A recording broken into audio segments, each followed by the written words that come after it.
انتوا مش هتصدقوا ان دي قطعه فراخ. البنت دي عملت كريسبس معموله من الفراخ بس، واللي شجعنا ان احنا نعملها انها تبقى هاي بروتين سناك وصحيه 100%. فجبنا 350 جرام فراخ مفرومه، قلنا ما نجازفش في كميه كبيره ونحط عليهم معلقه بيكنج باودر صغيره ورشه ملح. لا في ليه حسيت ان هم قليلين. لا مش قليلين، حلو كانه سناك، ما هو في الاخر حتى هيطلع دي كانه هتكتر. شيبسي، حتى دي فالشيبسي بيبقى هتكتر. حادق. وهنحط عليها بهارات تندوري او بهارات فراخ، وهنقلب بقى الكلام ده كله مع بعض كويس جدا. عايز تعملها بايدك احسن؟ لا تمام. ليه ما تعملها بايدك احسن؟ لا انا تمام، انا ما بحبش امسك الفراخ بايدي، أنا ما وكمان قلتلكش الفراخ اعملها بإيدك. مفرومه. على فكره انا كنت محضره لك حاجه، اتفضل اهو. جوانتي ايه ده؟ سوري، ماشي. مش عشاني على فكره، عشان الوصفه يدخل فيها كل حاجه مع بعض.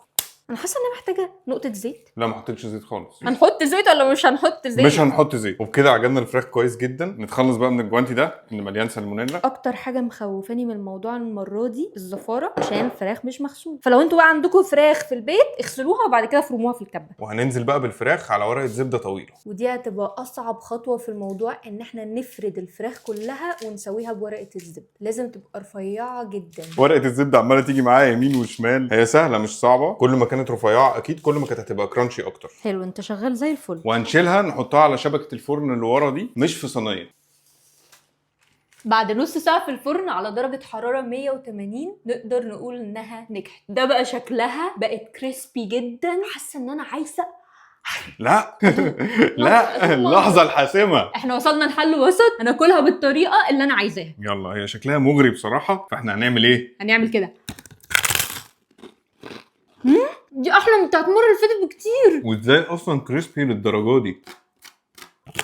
امال بقى بالجواكامولي هتبقى عامله ازاي؟ المفروض دلوقتي نقطعها، بس احنا ما عندناش امل انها تتقطع الصراحة. هي هتتكسر اكيد. هنعمل كده صح؟ صح كده. الحاجة الوحيدة اللي كنت خايفة منها والحمد لله ما حصلتش، ان يبقى فيه 1% زفارة. تحس ان انت بتاكلي كريسبس فعلا، صح؟ صح. يلا. اللحظة الحاسمة اللي باظت. احنا بقى هندوقها زيها بالجواكامولي، او اللي هو افوكادو، ماشت افوكادو كده.